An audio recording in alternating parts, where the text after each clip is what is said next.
right, you have before you a copy of the written agenda. Are there any proposed changes to the agenda as written? Are there any proposed changes to the agenda as written? Any proposed changes? Alderman Little.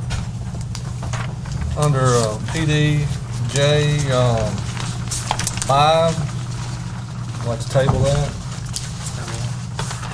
Under Police Department J, personnel. And Alderman Little, if you don't mind, instead of using the word table, can we just pull it? Pull it, okay, sure. Proposed revision from Alderman Little is to remove item 11J5, which is the request for approval of an interlocal agreement with Mississippi State University to establish a protocol and to define the respective responsibilities of the parties with respect to joint cooperative efforts from the agenda. Alderman Little, is that your proposed revision? Do I hear any objection? Any objection? Any objection? Seeing none, that matter's been pulled from the agenda. Alderman Little, do you have further proposed revision? Also under the PD, item 1, it was redundant. It's going to be covered in 2, so we can remove that. Proposed revision from Alderman Little is to remove item 11J1 from the agenda. That is a request for approval to allow Sergeant Sean Word, Officer Andy Round, Officer Taylor Wells, Sergeant Shane Kelly to attend the 2014 Storm Conference in Meridian on November 4th through 6th, 2014 in an amount not to exceed $1,016 with advanced travel approved. This conference is 100% reimbursable. Proposed revision is to remove that item from the agenda. Do I hear any objection? Any objection? Any objection? Seeing none, that item's been removed from the agenda. Alderman Little, do you have further proposed revision? Under item H and IT, we need to add number 2. It was in our packets, but apparently did not make it to the agenda, so I want to add request approval of a quote from Tyler Technologies for new police department servers and accompanying software at $46,770.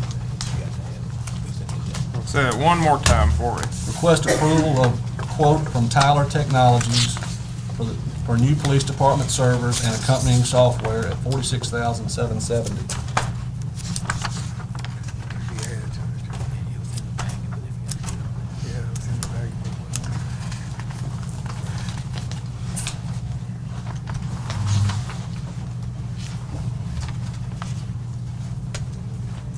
What was the amount? $46,770. $46,770. So the proposed revision from Alderman Little is to add an item 2 under 11H. That would be the request for approval of a quote from Tyler Technologies for the police for new police department servers and accompanying software at $46,770. Alderman Little, is that your proposed revision? It is. Do I hear any objection? Any objection? Any objection? Any objection? Seeing none, that matter's been added to the agenda. Alderman Little, do you have further proposed revision? Under item 4, minutes, I'd like to add all 3 of them. The minute sets of minutes consent. Objection, objection. All right, those will remain on the open agenda. Alderman Nguyen. I would like to place item 10B on consent. Objection. All right, that will remain on the open agenda. Okay. I would like to place item, Hold on, Alderman Nguyen has the floor. I'll recognize you when she's finished. I would like to place item I, under personnel, item number 1. Objection. Okay. All right, that matter will remain on the regular agenda. Personnel, item number 2. Objection. Consent. That item will remain on the regular agenda. Personnel, item 3. Objection. Consent. That item will remain on the regular agenda. Personnel, item number 4. Objection. Consent. That item will remain on the regular agenda. Personnel, item 11E. Consent. That item will remain on the regular agenda. Personnel, item J, under police department. Objection. That item will remain on the regular agenda. I never said which item it was. Let me say that. Items 2, 3, and 4. Objection. Those items will remain on the regular agenda. Thank you. Alderman Perkins. Mayor, I will simplify all this if you just have, but thank you for the recognition. Just for the record, so we won't have to go through this anymore, I object to any matter on consent tonight. Thank you. Are there any further proposed revisions to the agenda? Any further proposed revisions to the agenda? Mayor, we can't remove item 3A, approve the consent agenda. That needs to be removed, so we don't have a consent agenda, so that needs to be stricken. Proposed revision from Alderman Perkins is to remove item 3A, the approval of the consent agenda, from the agenda. Is there any objection? Any objection? Seeing none, that item's been removed from the agenda. Alderman Perkins, you have further proposed revisions? No, sir. Any further proposed revisions from the members of the board?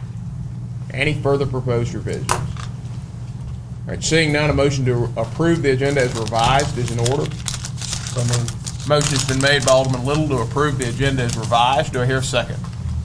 Second. Motion has been seconded by Alderman Nguyen. Alderman Little, do you wish to speak on the merits? Yes, sir.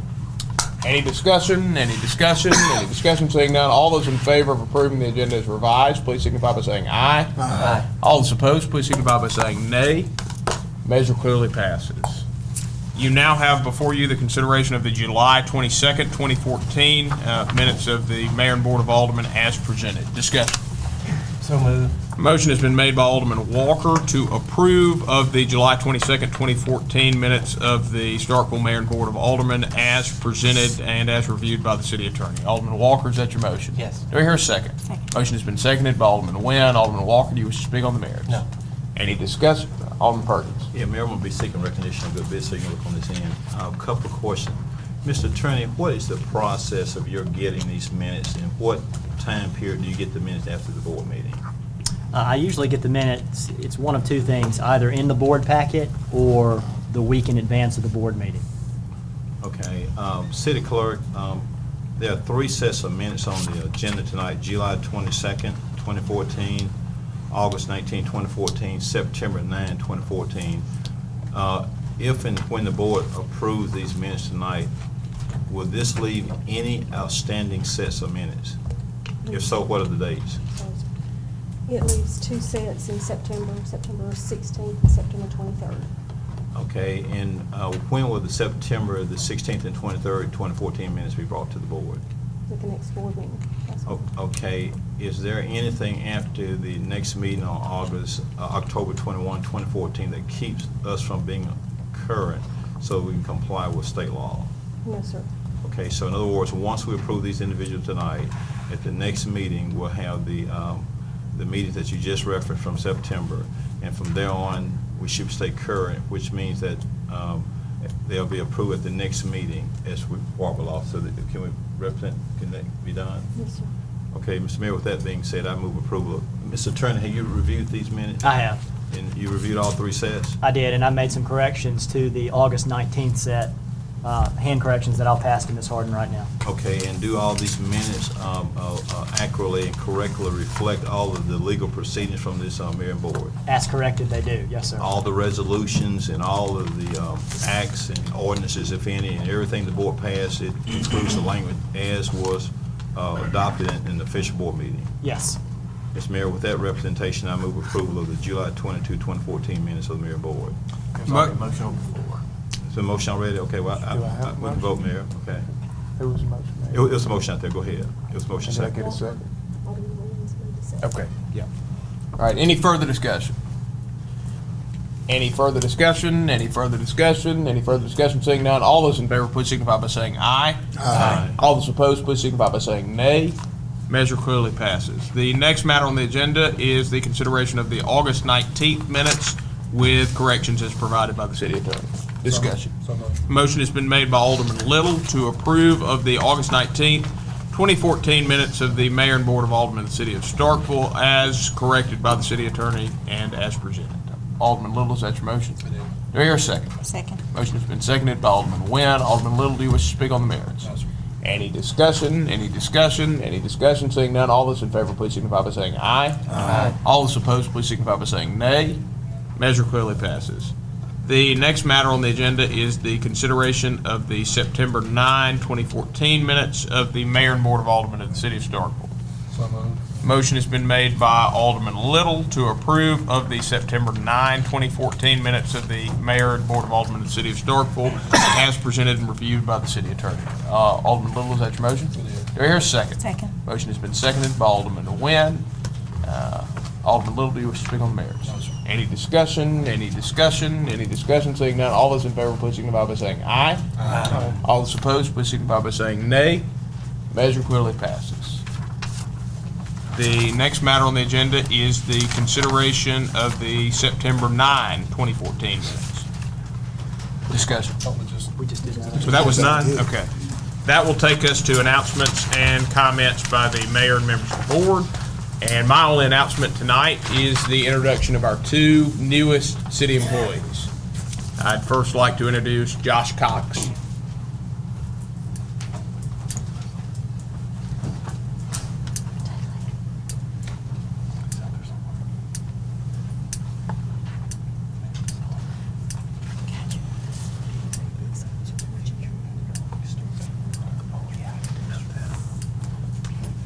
Josh Cox is originally from Columbus, Mississippi, and is a graduate of New Hope High School. Josh received a bachelor's degree in kinesiology from Mississippi State University. Prior to joining the Starkville Fire Department, Josh supervised youth and adult sports for Starkville Parks and Recreation. Josh is the son of David and Kathy Cox of Columbus. In his spare time, he enjoys hunting, working out, and spending time with his girlfriend, Macy Barksdale. He attends Calvary Baptist Church. Please join me in welcoming Josh Cox to the city council.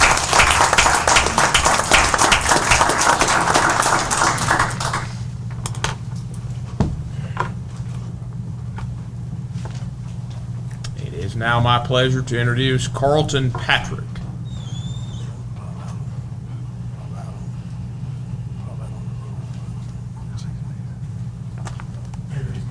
He's not here. All right, so we'll hear Mr. Patrick next week. We'll also hear the introduction of our 2 newest police officers next week. They are at Police Academy, so they had a good reason for not being here tonight.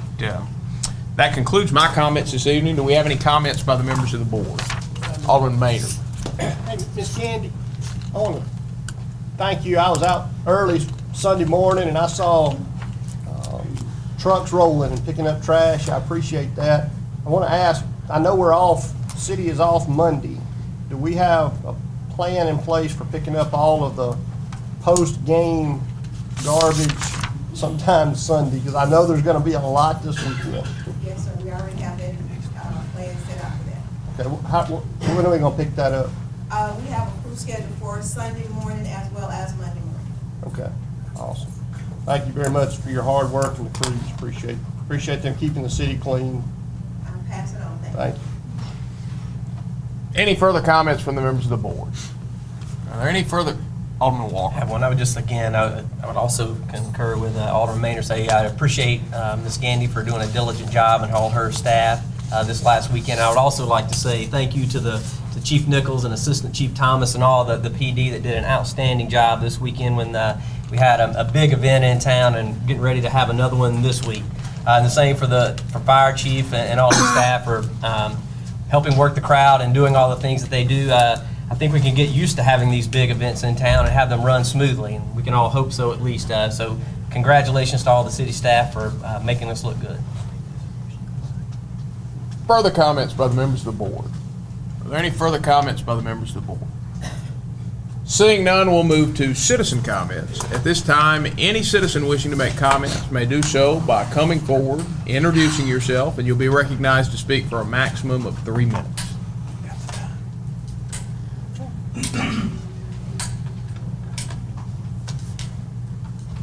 Good evening, my name, to Mayor and Board, my name is Alvin Turner, Ward 7. Citizen, we are deeply healing.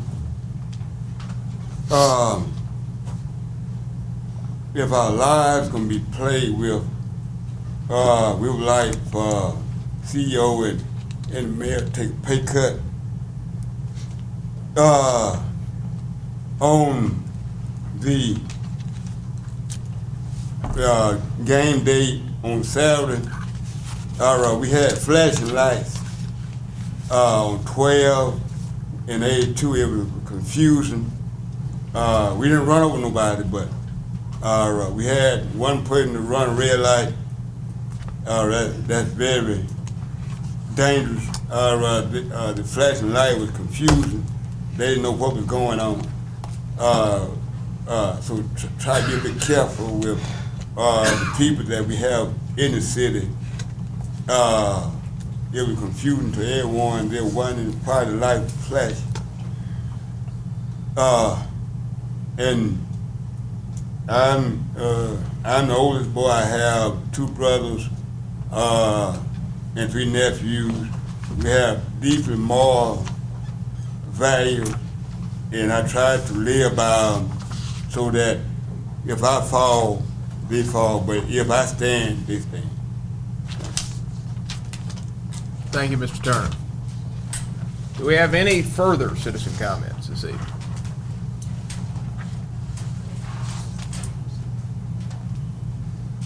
Good evening, Board, Mayor.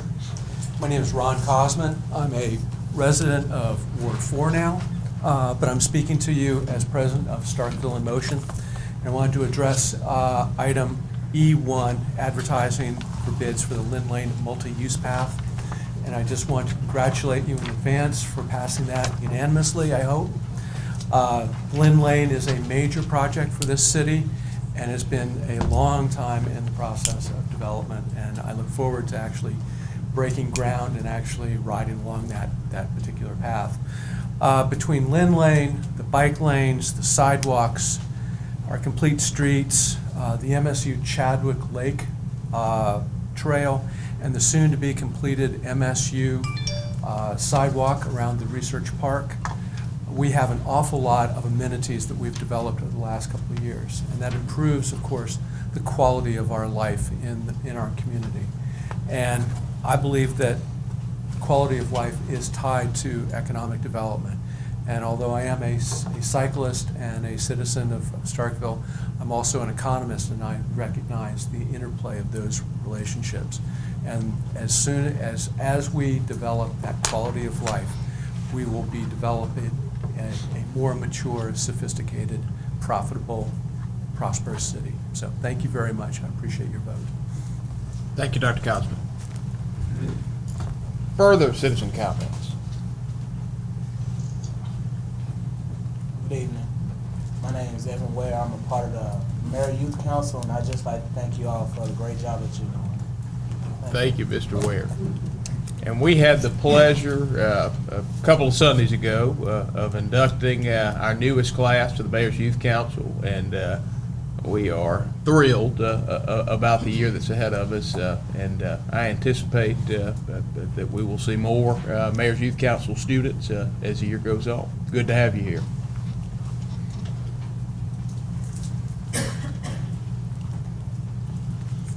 Mayor and Board, I am a resident of Ward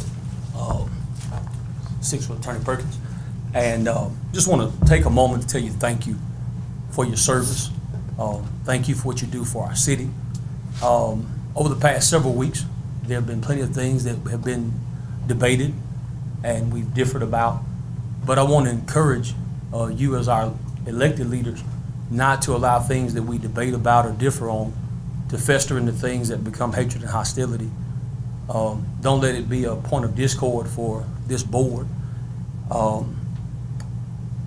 quoted a scripture last time I was here, I'll do it again. Different scripture. Amos 3:3 says this: how can two walk together except they be agreed? There will be issues that we disagree on as it relates to means, but let us not disagree about the end and what's best for Starkville. Still hold my positions on some things, but I respect each of you for saying how you feel, for voting how you vote,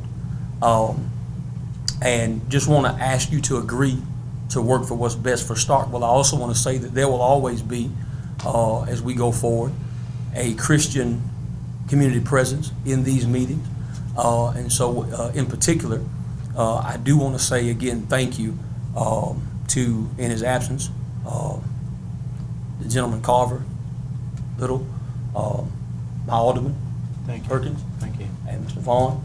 But I also want to say to you, Mr. Walker, and to Mr. Maynard, even though we disagree in our vote, I appreciate you standing for what you have convictions about, and I can respect that. All I ask is that we disagree like gentlemen and ladies, and then we work for what's best for our city. That being said, thank you again for your service. Thank you for what you do. I'll continue praying for you as I pray for this city. Thank you again. Thank you. Thank you, Pastor Brad. Thank you. Thank you. Further citizen comments?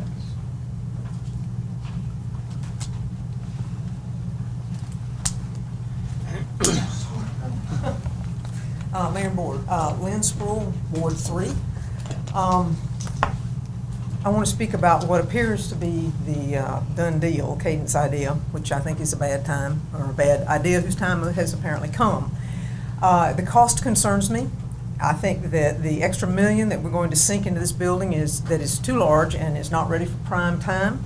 Without more expenditures, is going to come at the cost of, one, decreased focus on a park system that's also going to need massive amounts of funding for improvements and operations. Clearly, operations is going to be part of what they need more money for.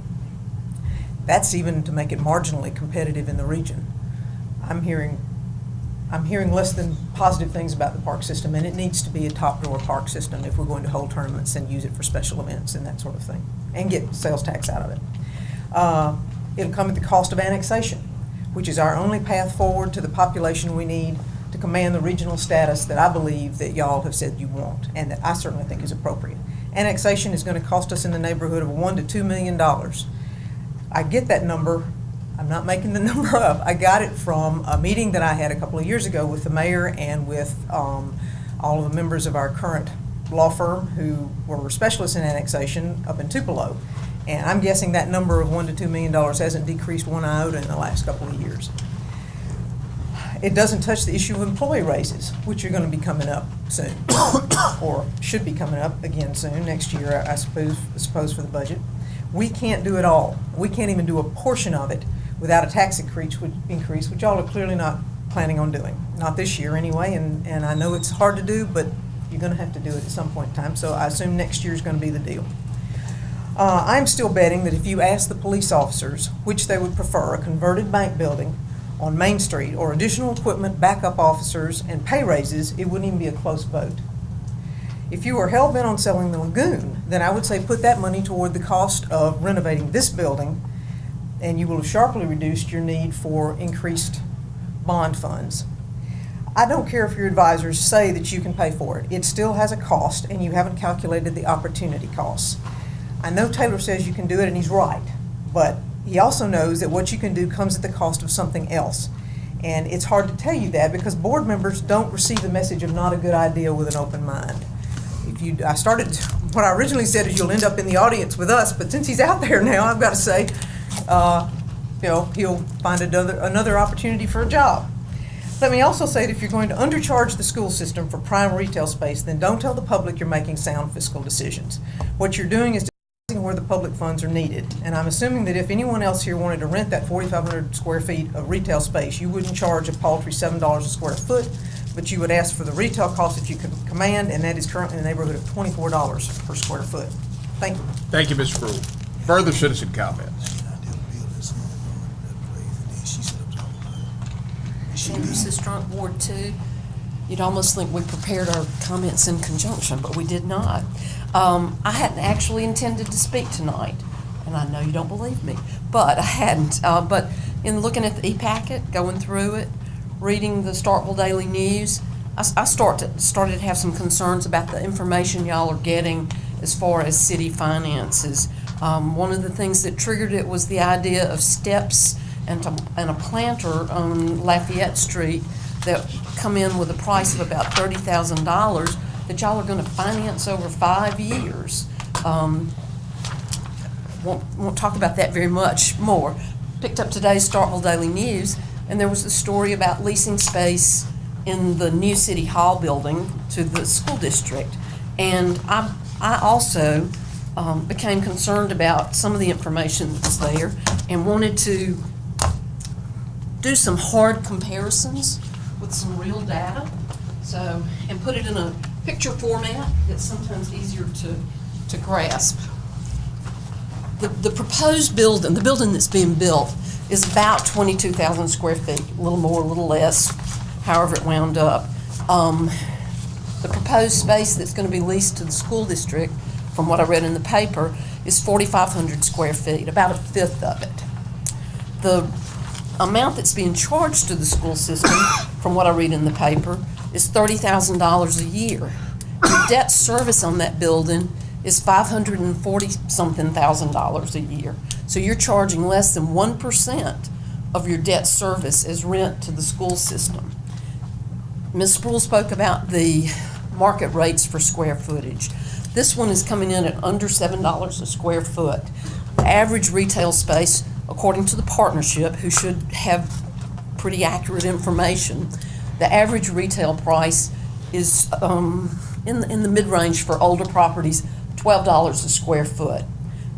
New property, as Ms. Sproul pointed out, would be more in the $22 to $24 a square foot. So y'all are charging about a third of the market rate for new prime location space. If you're getting bad information about this, if you're getting bad information about those steps, I wonder about the information you're getting about annexation, about the next time the link comes to you for an ask, and they will, when they have a project in the wind, they'll be back to you and they'll ask for more money. Are you getting bad information about just the cost of doing business, streets and drainage projects, pay raises for employees, those squishy quality of life issues that we all talk about? Part of what y'all need to do, in my opinion, as aldermen, is be critical thinkers about the information that comes to y'all. And I think you need to review these sorts of deals and make good decisions on behalf of all of us taxpayers, make good decisions for the future of the city of Starkville. Thank you for your service. Thank you, Alderman Sistra. Further citizen comments? Do we have any further citizen comments? Good evening, Board. My name is Jeremy Tabor. I'm with Tabor Construction and Development. I would like to make a couple of comments regarding item 9B on the discussion for financing for improvements on Lafayette Street.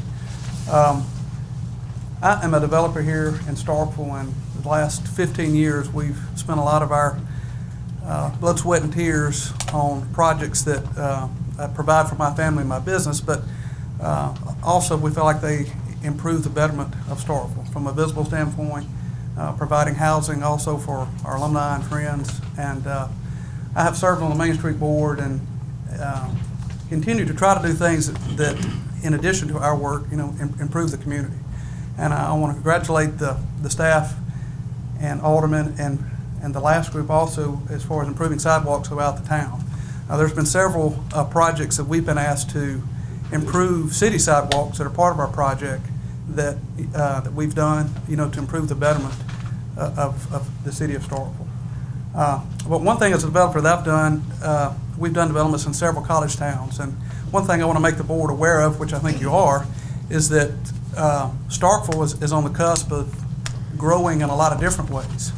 I guess one area that we specialize in is the second home alumni market. People coming back, people retiring here. If you look at Auburn, Alabama, Auburn's very similar school, and I would say its growth is probably 10 years ahead of ours. But we've got to get ready for what's going to happen. Not if and not when, it's coming. This town's fixing to grow.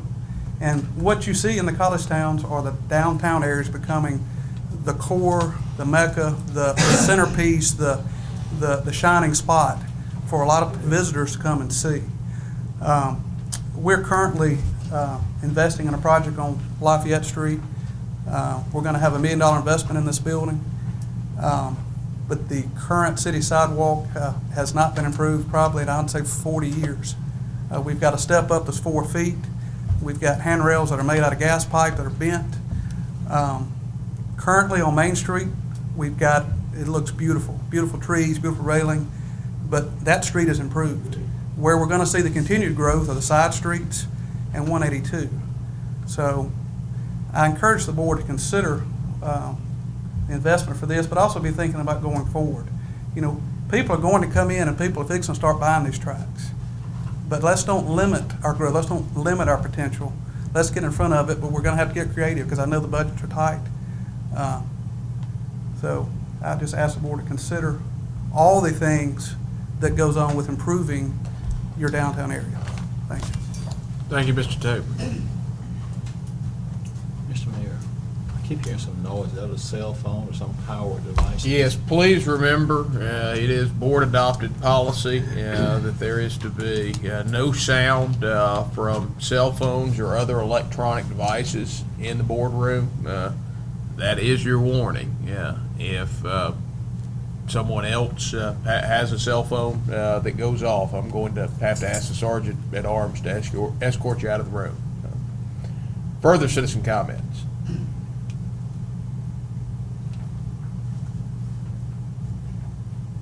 Any further citizen comments? Any further citizen comments? Seeing none, there are no public appearances or public hearings tonight, so that will move us into mayor's business. And the first matter before you is consideration of sending Mayor and Parks and Recreation Director to the Playful Cities Conference in Chicago for an amount not to exceed $3,200. I anticipate the actual expenditure on this will be significantly less than $3,200. $3,200 is the total cost to send both of us. I have spoken with Mr. Peters. He does not think his travel line is large enough with other planned travel this year to accommodate all of it, but he does think he can accommodate half of it. This is an important conference for us to go to because it is an invite-only conference. It is Kaboom's annual leadership conference, and Kaboom is the organization that coordinates the Playful Cities program. We are proud recipients of the Playful Cities Award for each of the last 3 years, and it is something that is used as a barometer to gauge a community's play spaces. It has credibility. In addition to wanting to continue to receive the award, part of what the award program offers you is grant opportunities, and we were able to utilize a grant opportunity from Kaboom a couple of years ago to make improvements to the playground at Sudeth. So this is a program I believe has value, and I believe there is value in me and Mr. Peters attending the conference. Alderman Perkins. Yes, sir. Mr. Mayor, I support this. Just a couple of observations. What would be the date of this conference, Mayor? It is late October. Ms. Wilson, do you have the exact date? October 21st through the 25th. Thank you. Mayor, and this is real good, and I know that there's some financial issues with the park, so hopefully in the future they have to travel, that they can start budgeting and planning and putting some money in reserve to accommodate any future travel in light of all the contribution that the city give to them. So hopefully in the future they can start accommodating that. But Mr. Mayor, with that information, I move approval of that. Motion has been made by Alderman Perkins to approve of sending Mayor Parker Wiseman and Park and Recreation Director Herman Peters to the Playful Cities Conference in Chicago, Illinois, an amount not to exceed $3,200 with advanced travel approved as presented. Alderman Perkins, is that your motion? Yes, sir. Do I hear a second? Second. Motion has been seconded by Alderman Nguyen. Alderman Perkins, wish to speak on the merits? No, sir. Any discussion? Any discussion? Any discussion? Seeing none, all those in favor, please signify by saying aye. Aye. All those opposed, please signify by saying nay. Measure clearly passes. The next matter on the agenda is discussion and consideration of approving proposed sidewalk improvements and financing on Lafayette Street to be financed for a period of 5 years in an amount not to exceed $30,000. Now, let me explain to you a little bit more about what this project is and why it is being presented to you in this manner. The reason it's being presented to you in this manner is not because the city doesn't have $30,000 to make a sidewalk improvement. You just passed an $18 million budget. Certainly, should you wish to make an appropriation of $30,000, you can do it. You would have to make that appropriation. The most logical place for you to make that appropriation would be from your capital improvement line. And what that means is at the end of the year, we're going to lose a street project, and your street projects, we never have enough to do as many streets as we would like to. So it becomes a difficult exercise to spend $30,000 on the improvement project. Now, Mr. Tabor's request is a very compelling request to me. Mr. Tabor came to me early to mid-summer, and he explained what he was doing and the obstacles that he was incurring because of the state of the current city infrastructure that surrounds his building. He is making $1 million+ investment rehabbing a building on Lafayette Street, and actually we have quite a bit of activity renovating buildings on Lafayette Street, which is a welcome sign for redevelopment in Starkville. However, Lafayette Street has not received the same attention that Main Street has received over the years, and it has an outdated sidewalk infrastructure system. In addition to being somewhat unsightly, it is also unsafe. I asked him to present me plans for what he would like the city to do to the sidewalk to make it suitable for the development that he's putting in. His initial plans were a $45,000 concept, and my initial thoughts about this is it's the type of proposal that would be ideal for tax increment financing. The problem with this is the cost is relatively small in the world of the tax increment financing. In fact, it is too small. I tried very hard to make this a tax increment financing project, but the problem is typically the cost of issuing tax increment financing bonds is in the neighborhood of $50,000, which of course is more than the total cost. So the reason I have structured this like this is to try to make this as close to the principles of a tax increment financing project as I could, recognizing that Mr. Tabor's redevelopment is going to add significant tax values to the tax roll. We structure it over 5 years where we'll be responsible for paying somewhere in the neighborhood of $7,000 a year over 5 years, and that gives us time to receive taxes, new taxes that his property is going to generate, which I would anticipate are going to be about half of the overall $30,000 cost. I asked him for a $30,000 design proposal because I can't make the numbers work on $45,000 with what his project's going to generate. So that's what it is and why it's presented in this way. Alderman Nguyen. I'm ready, I have a motion. Okay. Move approval of the proposed sidewalk improvements and financing on Lafayette Street to be financed for a period of 5 years in an amount not to exceed $30,000. And have you reduced that into writing? I don't, I used to one from here. All right, motion has been made. Alderman, or Mayor, may I be recognized? You may. Alderman Nguyen, I would just suggest the addition of 3 words. We need to reference the resolution in the package. Okay. So move approval of the resolution authorizing the proposed sidewalk, and then exactly what you said, and I have reduced that to writing. Okay. All right, so the motion would stand as move approval of the resolution authorizing the proposed sidewalk improvements and financing on Lafayette Street to be financed for a period of 5 years in an amount not to exceed $30,000 as presented. Alderman Nguyen, is that your motion? It is. Do we hear a second? Second. Motion has been seconded by Alderman Little. Alderman Nguyen, do you wish to speak on the merits? No. Discussion. Alderman Walker. I'm definitely supportive of this. I have a couple of questions. I think I agree with Mr. Tabor that the work that's been done on Main Street has significantly improved the attractiveness and the functionality of that street. And there's no doubt that this would greatly improve that section of Lafayette Street.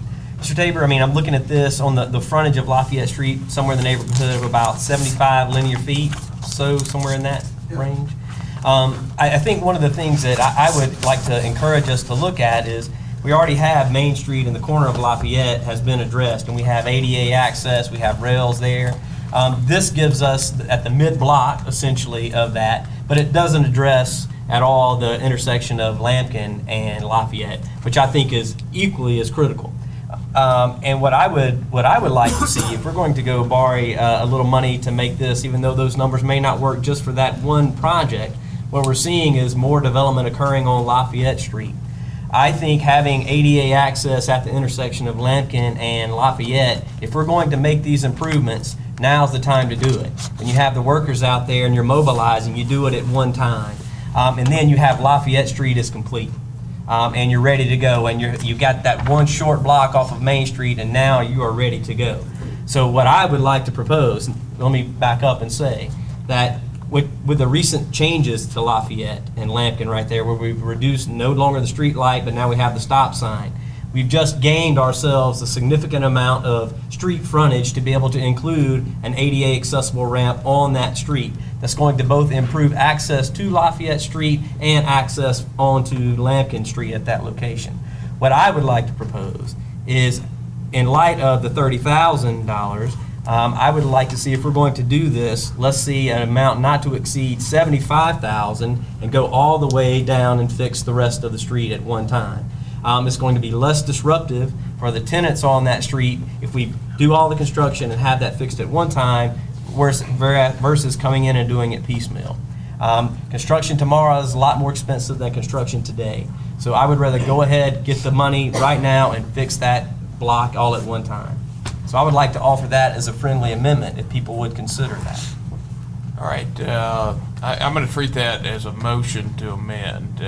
Alderman Walker has made a motion to amend Alderman Nguyen's motion, changing the maximum amount for the project and the scope of the project to be $75,000 for work on the Lafayette Street sidewalk. That's right, from the intersection of Lampkin and Lafayette to the current the mid-block that's showing on Mr. Tabor. So the proposed amendment takes the maximum cost to not to exceed $75,000 and the scope of the project from the current mid-block portion shown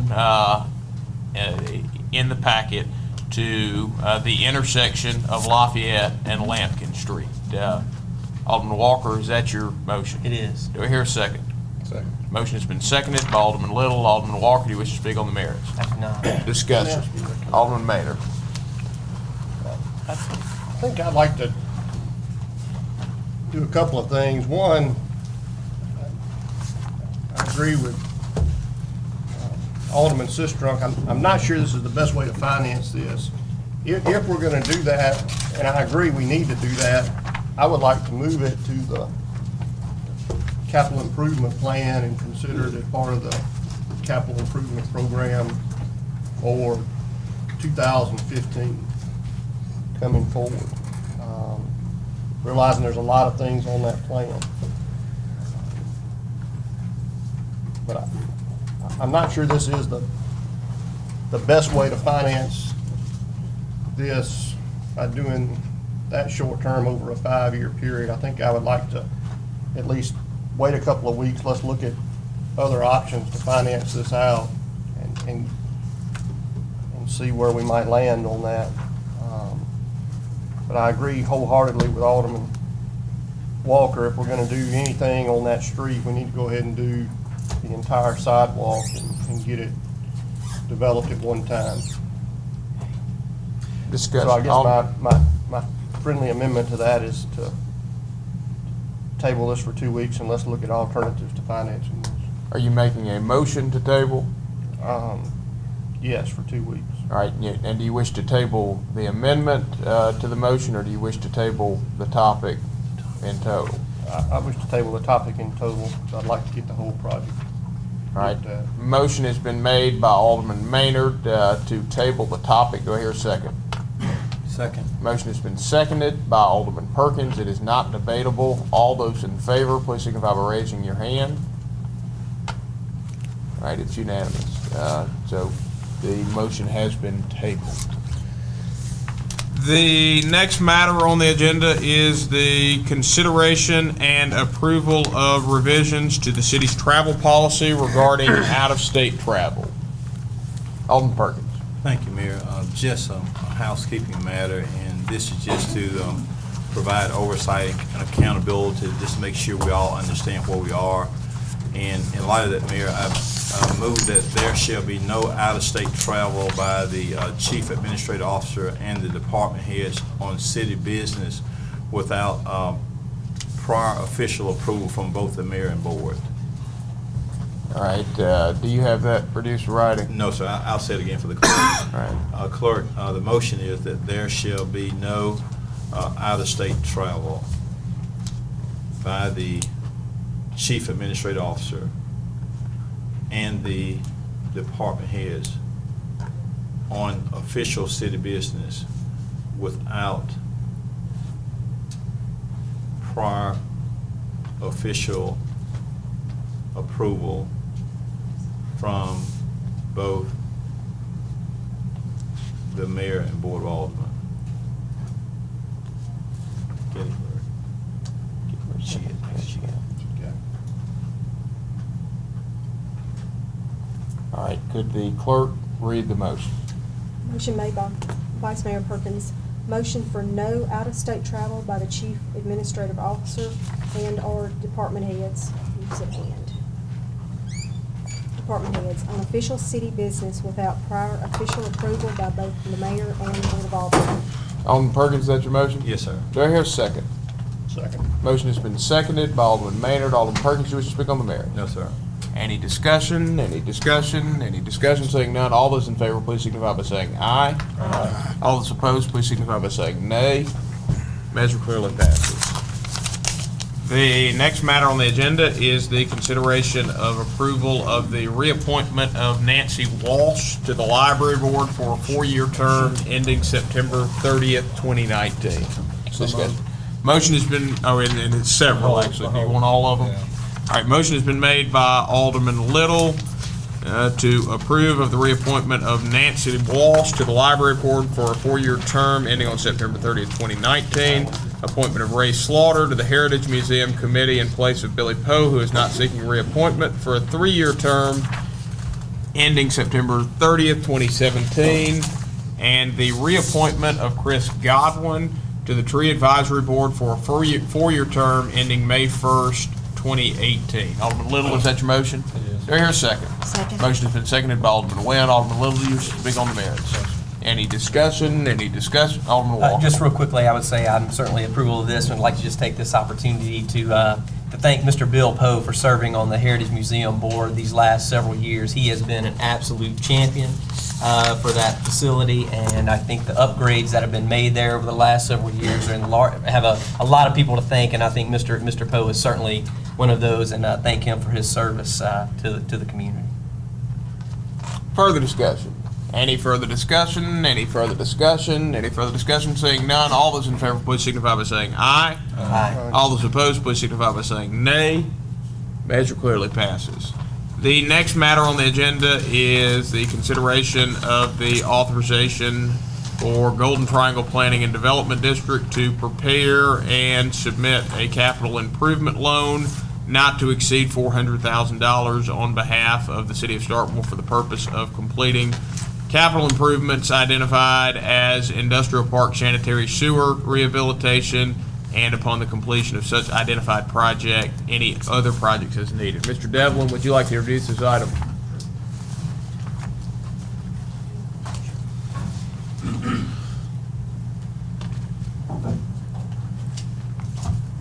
Yeah, this is a project out here in the industrial park, and I think there's some coverage in the paper today about it.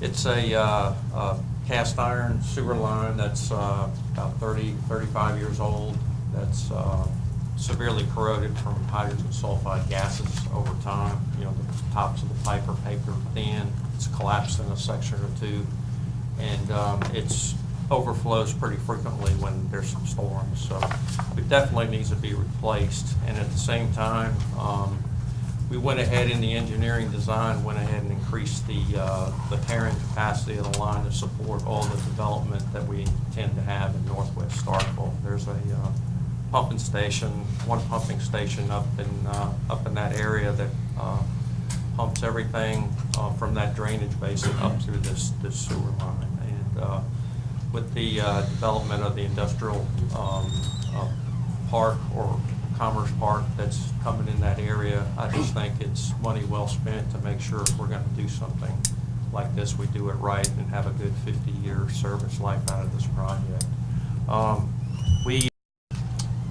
For all the sewer projects, we're going to have to do many of them over the next couple of years as part of this EPA agreed order we're under. And our mode of financing a lot of these projects was going to be cap loans. This particular one is for $1.5 million, a portion of which went for improvements in North Starkville, and the other portion serves as a match for our CDBG grant, and then another portion is to finance $628,000 of the Carver Drive ditch. So instead of going ahead and finishing this loan out, amortizing it, and applying for a new loan, the suggestion came up, and it was a good one, that we seek to just increase the capacity of this loan another $400,000, which will cover this project as well. Discussion. Alderman Little. Ms. Benson, you've got something to add? Yes, I do. Doug, I hate to disagree with you on this, but we are going to have to go with a whole new cap loan application. Unfortunately, they're not going to just let us increase the one we have. We're going to have to advertise, go through the whole application process again, which means we advertise once a week for 4 consecutive weeks, and at the end of that period, there will be a public hearing in which John Q. Public has an opportunity to comment on the project. The cap loan program was put in place by the Mississippi legislature during the days of the Musgrove administration. It is a vehicle for local units of government to tap into low-interest loan money, not grant. Unfortunately, it is loan. This is a non-taxable item, as it is public infrastructure, water, sewer, things of that nature, are eligible to apply for 2% for up to 20 years. Anything other than that has been written in the law is eligible for 3% interest rate. We will ask for 2%. The Yokohama project took a good chunk out of the state's pool, so I don't know that they have enough money right now to fully fund this $400,000 request at 2%, but we will ask for 2%. And we've presented a resolution for you tonight for the Planning and Development District to prepare an application. Back in the 1960s, when Johnson declared war on poverty, there was an abundance of money out there, and at that time the planning and development districts were put in place to help the local units of government capture those funds and bring them down to the local level. While we're there, we're always willing to go forth and prepare an application for the city. We don't do it unless we have the full consent of the mayor and board of aldermen. So that's why there's a resolution tonight authorizing the Planning and Development District to prepare an application, and there's also a resolution for the submittal of the cap loan application. You may. Phyllis, do both of those need to be approved tonight? Can we approve authorization of filling out the application and have the budget committee have an opportunity to go back and look at what this additional cap loan is going to do, and then come back in 2 weeks? Sure. Remember I said that we would advertise once a week for 4 consecutive weeks, and then there would be a public hearing. The only thing we're asking you to do tonight is to let the public know that you are considering applying for this cap loan. You'll conduct a public hearing at the first Tuesday in November's board meeting, and if there are no objections and the city chooses to move forward, you will then pass an additional resolution moving forward with the submittal of the application. So right now, all we're doing is we're letting the public know, because municipalities pledge their sales tax. I mean, you have to say, well, what do we put up? What does the municipality put up for collateral? Cities pledge their sales tax, counties pledge their homestead. So that's why it's important that you inform the public of your intent. So yes, to answer your question, we can go ahead and start the application process, but while it's not a difficult application, it is lengthy in that you do have to go through that formal advertising process, which takes 4 weeks. Mr. Mayor, I make the motion that we authorize Golden Triangle Planning and Development District to prepare Mississippi Capital Loans Improvement application and advertise as required by law. Motion has been made by Alderman Maynard to authorize Golden Triangle Planning and Development District to prepare and advertise a cap loan application in an amount not to exceed $400,000. Alderman Maynard, is that your motion? Yes. Do I hear a second? Second. Motion has been seconded by Alderman Nguyen. Alderman Maynard, do you wish to speak on the merits? No, sir. Any discussion? Any discussion? Alderman Walker. Mr. Devlin, you mentioned that this was to help meet part of the EPA requirements that we're under. Mike, and you mentioned that I think that we're going to have more of these projects coming up. How many other projects do you anticipate to get us where we need to be to meet the EPA requirements, and what kind of dollar figure are we talking about there? We're going through the assessments right now, which is basically doing a lot of CCTV work at our lines, looking for serious structural defects. That work is in progress right now. We've completed it up in northeast Starkville, but once we get all the assessments done, we can review the video footage, then we can get a pretty good, accurate cost estimate of what it's going to take to take care of all these defects. Okay, thank you. Well, so, Ms. Benson, in that regard, if we're looking at multiple cap loans over the next few years, is that what we're likely anticipating? Are all of these would be potentially 20-year loans? And does it make more sense to have them individually or have them bundled? We cannot ask for money without cost estimates to support that. So I think that the project that's on the table now, that needs close to $400,000, and the cost estimate will have to support $400,000 if indeed you do get the full amount. I think it's a little premature to get started on the other cap loans. Plus, the laws will also specifically state how much money you can have on the books at one certain time. Okay, thank So we'll need to let Mr. Devlin develop, I guess, his capital improvements plan and then look at it. You know, it could be that there might be a project somewhere that would be grant eligible, which we would certainly like to go after that first. Just to give you a quick update, we've let the bid, well, you let the bid on the Bluefield project.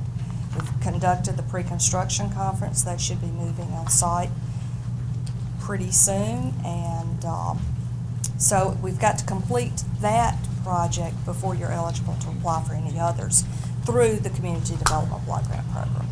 Now, you know, since part of this is serving the industrial party, it would be great if you had an industry coming into town that was willing to create jobs and willing to invest money. We could have possibly offset some of this expense of this cap loan by going the ED CDBG route. But that was not the case, so we're doing it in the best way that we can, given the circumstances. Thank you. Further discussion. Alderman Perkins. Thank you, Mr. Mayor. Just as a follow-up to the comments from the gentleman from Ford, Ms. Phyllis, you know, we've done this in the past, the cap loan for a sewer project in the southern portion of the city, and we used money for the Carver and over on Edgewood. So the motion was to authorize you to prepare and advertise this loan process. So it's going to be very imperative that we know when the information comes back what the dollar amount for this. And Mayor, I think we also, if the board's going to approve this, we need to identify the other projects just like we did in the past. And my question, Mr. Devlin, what is the remaining payments, if any, on the outstanding cap loans, and what effect is this going to have on water and sewer rates, if any? Of course, you know, with all the infrastructure improvements we have to make, Vice Mayor, it's at some point it's going to put upward pressure on our rates. Okay. Rates. So are we, as Director of Public Services, do you have an opinion as to whether or not we'll have to increase rates during this fiscal year? I believe we will, sir. What type of rate increase are you talking about? Well, I think once we get a good idea of the scope of what our borrowing's gonna be and what our debt service costs will be, we can have a better, give you a better idea of what that rate increase would be. Right. Mayor, just a few more observations. Gentlemen from 5, you're not approving this with your motion. You're just only asking them to prepare the application, right? Yes, sir. And I think before we consider any finalization, all that information needs to be available. What Mr. Devlin, if you can have for us at some point, what potential impact this will have on our rates and what other identified projects, what amount would cost to do this particular sewer project, so we have the full picture so we can make the best decision. Okay. Thank you, Mayor. Further discussion? Any further discussion? Any further discussion? Any further discussion? Seeing none, all those in favor, please signify by saying aye. Aye. All those opposed, please signify by saying nay. Measure clearly passes. Thank you. Thank you. The next matter on the agenda is the consideration of hiring Justin Ammon as an intern to work as a... Mr. Mayor, we'll remove D from the agenda until we hear back from Mr. Devlin. Oh, yes. Motion has been made by Alderman Maynard to remove item 10D from the agenda. Do I hear a second? Second. Motion's been seconded by Alderman Vaughn. Alderman Maynard, do you wish to speak on the merits? No, sir, we'll hear back from him. Any discussion? Any discussion? Any discussion? Seeing none, all those in favor, please signify by saying aye. Aye. All those opposed, please signify by saying nay. Measure clearly passes. The next matter on the agenda is the consideration of hiring Justin Ammon as an intern to work as a media relations and marketing specialist for a period not to exceed 90 days at $10 an hour. Alderman Maynard, would you like to introduce? Yes, Mr. Ammon, will you come forward? Good evening, Board. One of the things this board has discussed for a year and a half now, off and on between individual members and as a group on occasion, is having a way to get the information that we want out to the public in a timely manner and doing a better job of letting the public know what the city is doing. In our joint meeting with the county and the partnership and the other groups in our planning session, Supervisor Trainer and I were discussing this same topic together, and there was an interest in exploring the possibility of maybe going in together and having one individual do public relations work for the city and the county.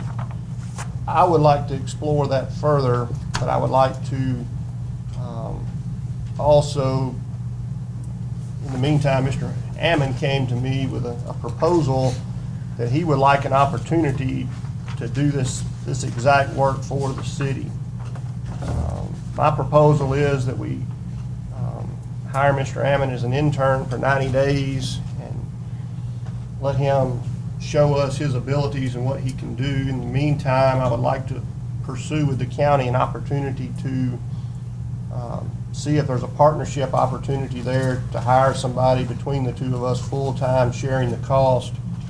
At that point, we would open up and advertise the position out to anyone that was available, but Mr. Ammon, I'm sure, if the position is right, would probably be considered for that and at least apply as well. I think, correct, this would be $10 an hour as an intern, so no benefits would be included in this. But with that, I would make the motion that, well, before I do that, would you like to add anything to that, sir? Sure. I'll turn the floor over. I guess I think in today's age, digital presence for city government can be, or any government, can be just as important as the bricks and mortar. You can reference the rollout of the Affordable Care Act as something to illustrate that. And I think Starkville city government has a good infrastructure to develop a sound digital presence. It's just the maintenance of that is sort of lacking. As far as in the news and announcements section of the website, there's not too many news and announcements. So this position could certainly continuously update web content and also develop a comprehensive social media plan to funnel more traffic to the website. And the idea is just to keep citizens more abreast of the happenings of city government, whether it be from a public hearing, something news coming out of a committee, new programs, whatever it may be, and just increase awareness and involvement. And I think the main marketing tool for Start right now is only GSDP, and I think the work the city government does is at least equally as important. And there just needs to be a better presence, I think. So, that's all I got. Discussion.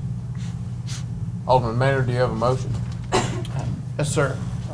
I will also add, Mr. Ammon brings a bachelor's degree in communication as well as a master's degree in public policy to this position as well, so he certainly has some additional credentials there.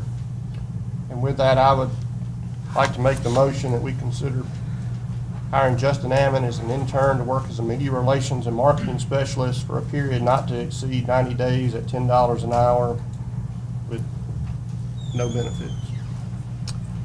Motion has been made by Alderman Maynard to hire Justin Ammon as an intern to work as a media relations and marketing specialist for a period not to exceed 90 days at $10 per hour with no benefits. Alderman Maynard, is that your motion? Probably should state that beginning October 15th. We have a start date. All right, the motion is for Mr. Ammons to begin on October 15th, otherwise as stated. Alderman Maynard, is that your motion? Yes, sir. Do I hear a second? Second. Motion has been seconded by Alderman Nguyen. Alderman Maynard, do you wish to speak on the merits? No, sir. Any discussion? Alderman Walker? Just a couple of questions. I certainly agree that we could, having the age that we live in, having information disseminated quickly is very important to keeping everyone abreast. In this, we're $10 an hour. How many hours per week? Is this 40 hours per week or 10 hours per week, or what are we thinking there? We were originally thinking 40, but Okay, so 40 hours a week. That was the question. Mr. Clements, I'm assuming under this that Mr. Ammon would be working under the IT. Is that what you had in mind, Alderman? either that or the CA. Either report to Mr. Clements for access to the web, but probably to the CAO for guidance and direction on laying out what and when to advertise So, and promote. okay, so Mr. Clements, so where is this money going to be? Where are we paying for this position out of? Is it going to come out of the IT's budget, or is it coming out of the CA? Where is this coming from? You may. Alderman, we have positions for up to 4 paid interns budgeted annually. Depending on the number of hours that the board chose, we would allocate out of that line. And so those 4 are 20 hours per week currently, is that correct? Or is it 4 at 40 hours per week? I know that they're currently based on 20-hour per week interns. Okay, so that would leave us with 2. That's Okay. Well, one is currently filled in the clerk's office. We would leave with one to fill if it were a 40-hour position. Okay. And I'm certainly open to a friendly amendment of 20 hours a week if we want to protect those other 2. I think especially if we're talking about for a 90-day intern period, I think I would be supportive of 20 hours to sort of stick our toe in the water a little bit, if you will, to see what this is going to be before we go all in. And I would like to hope that while certainly working with the CAO for information, I think we have a good framework of which we're based with the IT, and I would like to think that we can take that and with Mr. Clements and his staff that he currently has to improve that. So with that being said, I'd like to offer a friendly amendment for 20 hours per week over the 90 days. Without objection, Alderman Walker's proposed amendment to the motion is to add that the maximum amount of time worked each week will not exceed 20 hours. Alderman Walker, is that your proposed amendment? Yes. Any objection? All right, seeing none, the motion has been so amended. back into discussion on the main motion. Further discussion? Any further discussion? Any further discussion? Seeing none, all those in favor, please signify by saying aye. Aye. All those opposed, please signify by saying nay. Measure clearly passes. Thank you, Mr. Abbott. Thank you, Board.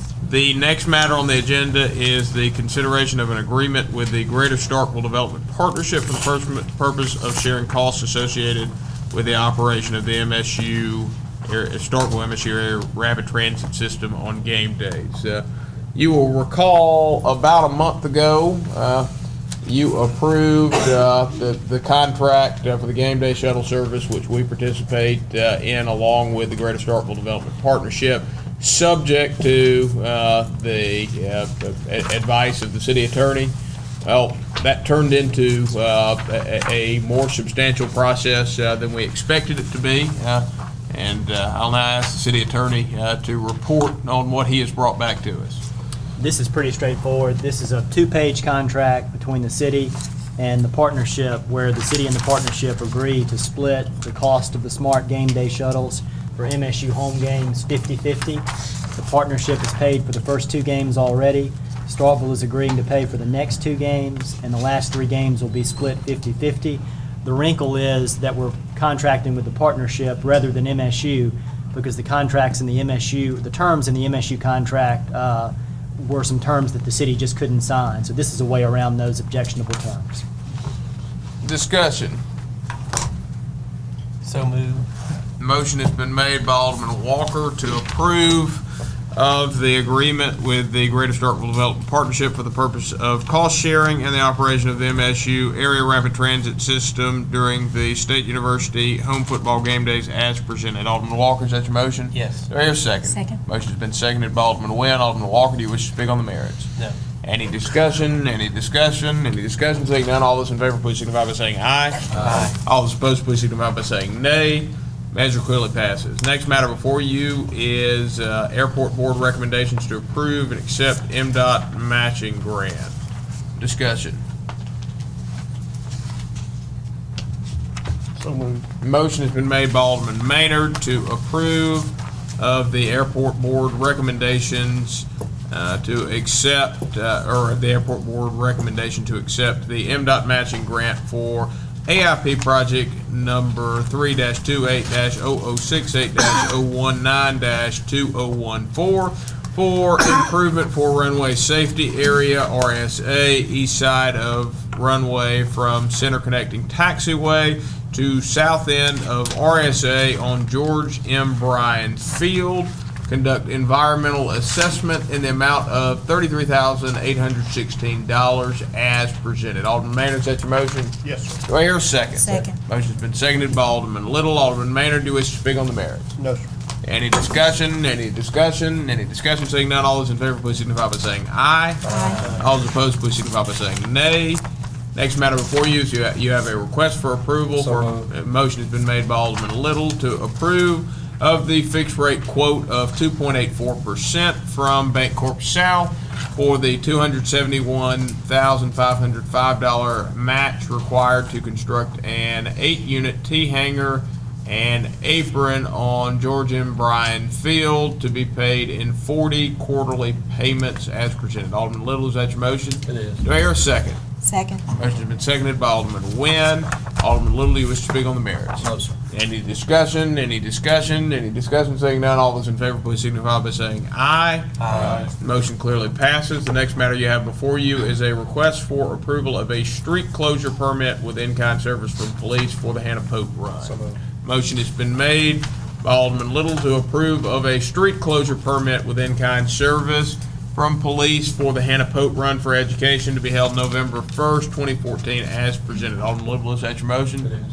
Do I hear a second? Second. Motion has been seconded by Alderman Nguyen. Alderman Little, do you wish to speak on the merits? No, sir. Any discussion? Alderman Perkins. Yeah, I just want to be clear, so I can make it clear to me the exact location of closing.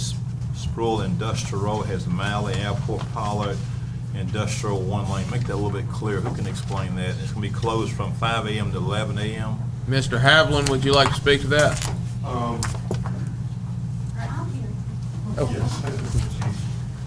was, just trying to be careful, and she rather make it from 7 to 10. No, I'm just asking a question. I'm not against it. I'm just trying to make We're sure. closing that whole street because the race is for free for K through fifth graders, and we want to, that's the fun run. So you just want to make sure the motion closed. So what street you want us to close? Just the Sproul Industrial, and then it'll be one lane, the rest of the 5K. And what time you want it to close? Just like it's on the permit here, from 5 to 8? Yeah. I'm just asking. I mean, I'm not against it. Okay. Okay, all right. I mean, I just want to be clear on what was being asked. That's fine. But it'd be good if we can include that motion, what time. Do you want to offer an amendment? Yes, sir, that, per her request, Sproul Industrial Road from 5 a.m. to 11 a.m. on November 1, 2014. Yes, sir.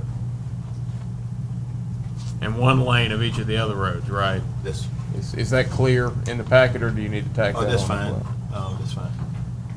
Go ahead and tack it on, Mary. All right, so the amendment from Alderman Perkins is to note that the special event permit includes closure of Sproul Industrial Park Road in its entirety, and one lane of each of the four Industrial, Miley, Airport, and Pollard. In one lane of Pollard, Industrial, Miley, and Airport from 5 a.m. to 11 a.m. on the morning of the event. Alderman Perkins, is that your proposed amendment? Yes, sir, Mr. Mayor. Without objection? All right, seeing none, the motion has been so amended. Is there any further discussion?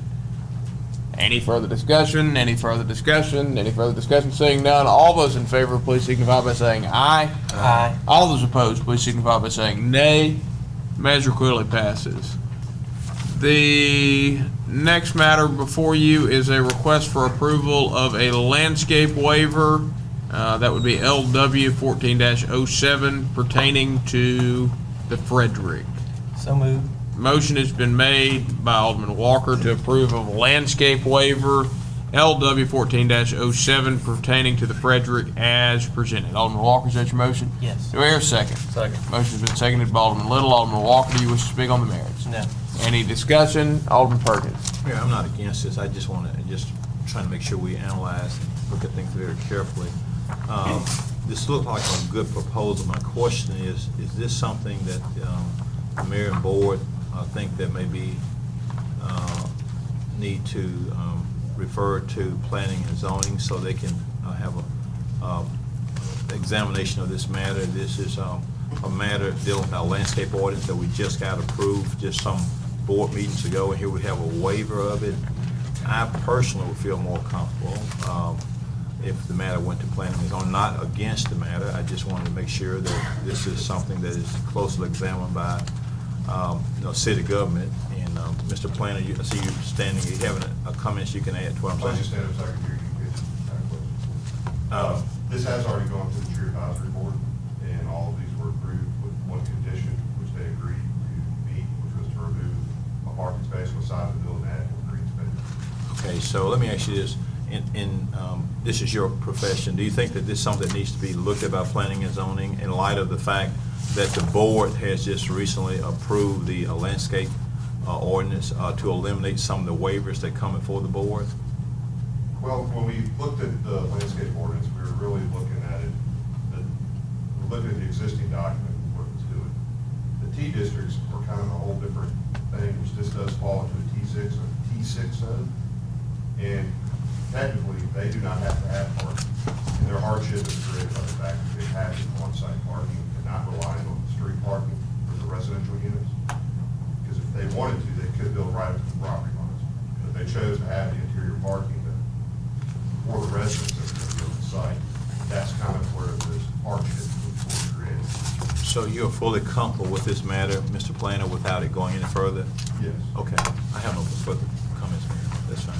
Any further discussion? And I would just like to add that in the current landscape ordinance, the process for that waiver is for it to go to the tree advisory committee and not planning and zoning. Is that how you interpret that as well? Yeah, I dealt with Buddy Sanders and I conferred on this issue, not on this particular one, but one previously a couple of months ago, and that's my recollection, that in the new landscape ordinance, waivers go to the tree advisory board. Okay. subject to approval of the Board of Alderman. Mayor, given the planner's recommendation, I have no objection to this. Any further discussion? Any further discussion? Any further discussion? Seeing none, all those in favor, please signify by saying aye. Aye. All those opposed, please signify by saying nay. Measure clearly passes. The next matter on the agenda is a request for approval. Motion has been made by Alderman Little to approve of a special events permit submitted by the Greater Starkville Development Partnership for Pumpkin Palooza 2014 to be held Friday, October 10th, 2014, as presented. Alderman Little, is that your motion? It is. Do I hear a second? Second. Motion has been seconded by Alderman Nguyen. Alderman Little, do you wish to speak on the merits? I do. I expect it's going to be one heck of a pumpkin palooza this Friday night with the crowds we're going to have in town, so be ready for them. Good luck. Any further discussion? Alderman Perkins. Mayor, just for, so the public and the press will know, Mr. Planner, would you stand again? This application calls for closure from 3 p.m. to 8 p.m., and that's from Jackson to Washington. Okay, and Mayor, the motion can so reflect it. Gentlemen, would you amend that being friendly amended? All right, the proposed amendment from Alderman Perkins is to note that the closure is from 3 p.m. to 8 p.m. and from Jackson to Washington on Main Street. Alderman Perkins, is that your proposed amendment? Yes, sir. Without objection, the main motion has been so amended. Any further discussion? Any further discussion? Any further discussion? Any further discussion? Seeing none, all those in favor, please signify by saying aye. Aye. All those opposed, please signify by saying nay. Measure clearly passes.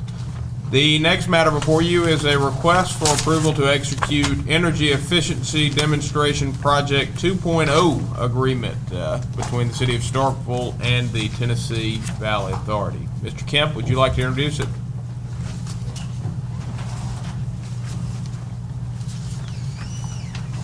This contract is, deals with a demonstration project that was proposed by TVA, and it will be involving Mississippi State University. As we continue to look at baseline data based on the new technologies, this fits in line with that. EPRI will also be a part of that. Specifically, this demonstration project deals with extremely high-efficiency commercial heat pump water heaters. The Mississippi State University has identified a location where that will be used. As a part of the demonstration project, the equipment and the monitoring equipment, the heat pumps themselves, along with the monitoring equipment, will be provided.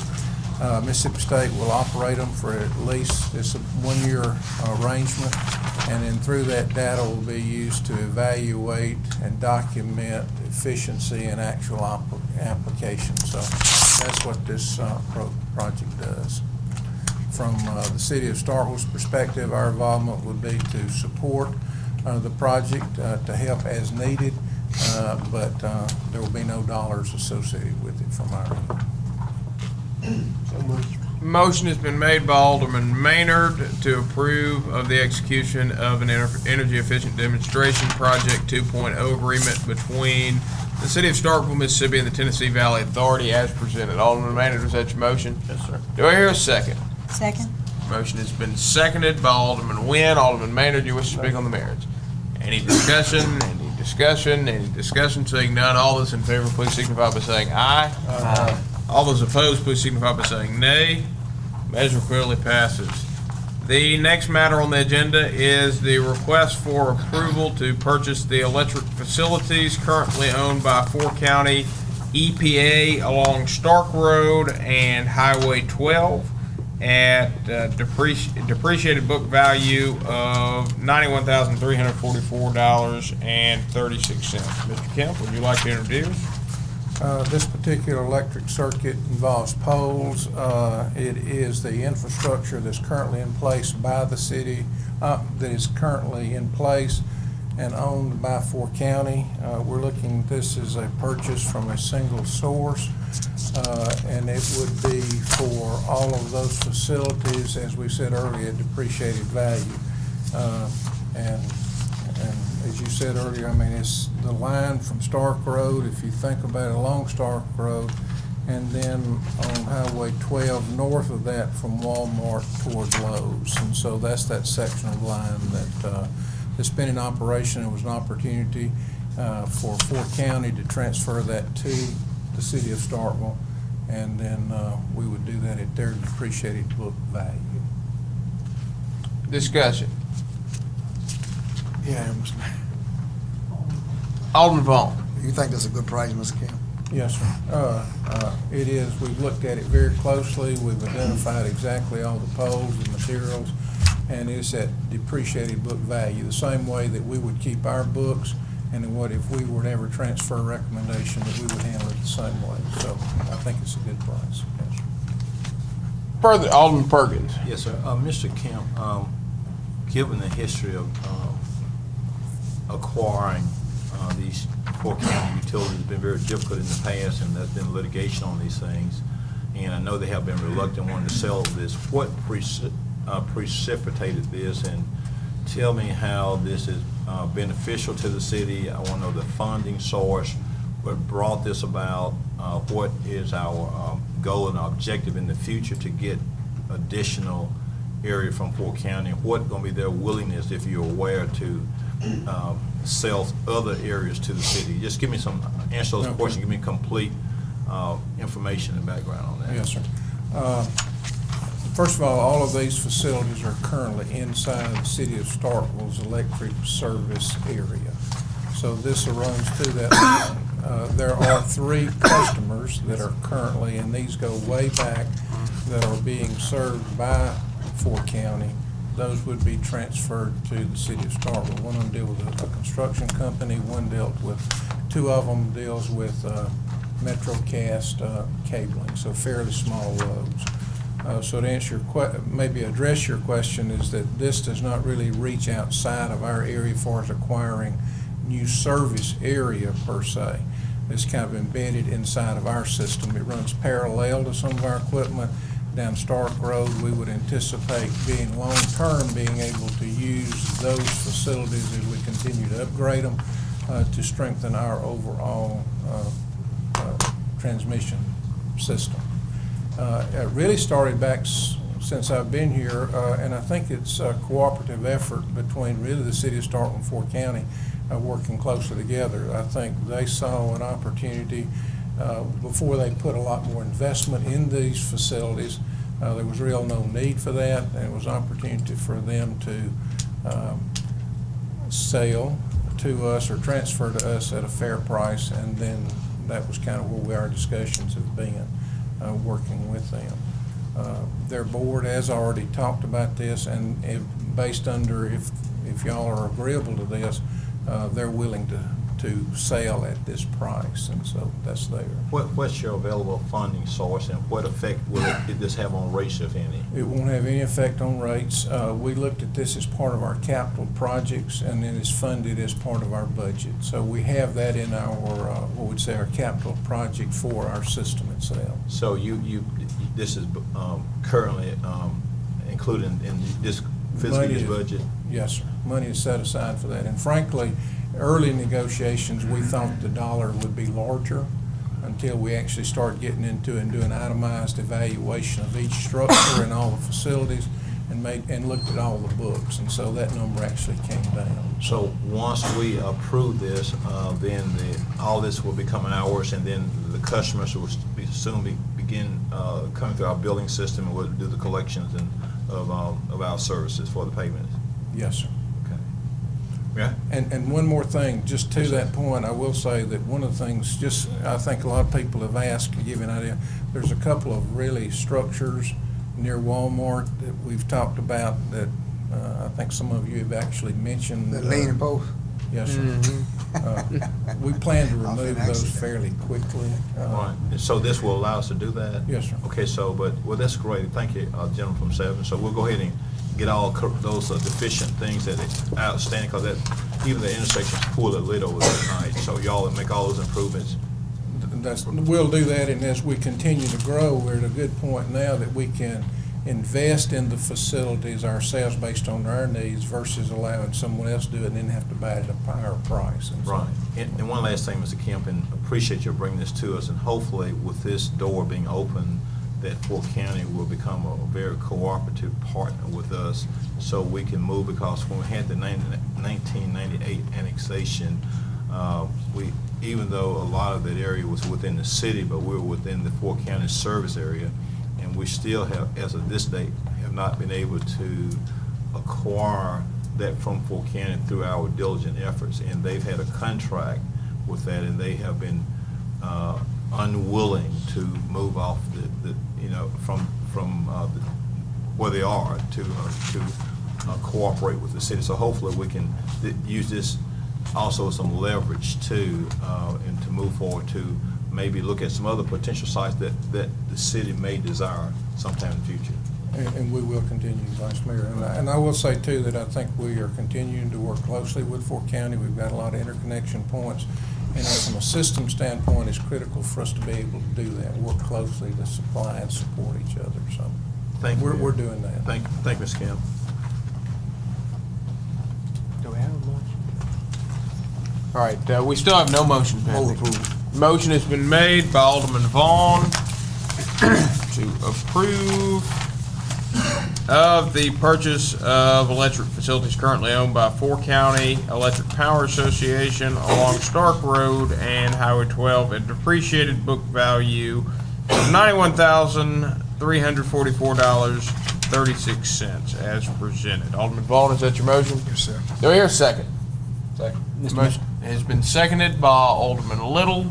Alderman Vaughn, do you wish to speak on the merits? No, sir. City Attorney has something he wishes to say. I would just recommend tagging that motion with a citation to 31713 M8, which is the sole single source statutory provision to spell out that Fork County is the only source for this particular infrastructure, which gets us around the state bid law. Alderman Vaughn, do you wish to so amend your motion? Yes, sir. All right, Alderman Vaughn's motion has been amended to represent that this is the sole source pursuant to Mississippi Code 31-7-13 subsection M8.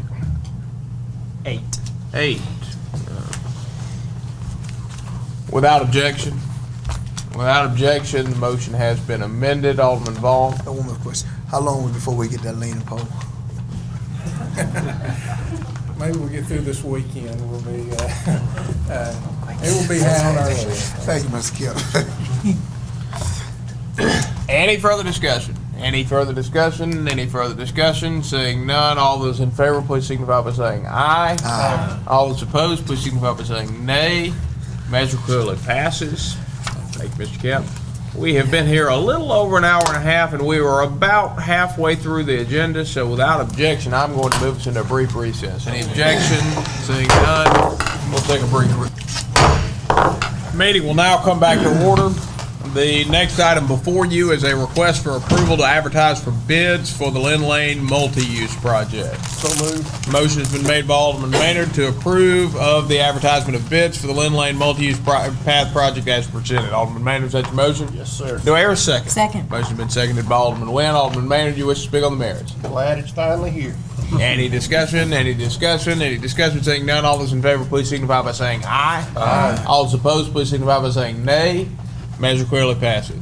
The next matter on the agenda, hold on. This one, you should know, it has the $474,000 school bond surplus payment on it.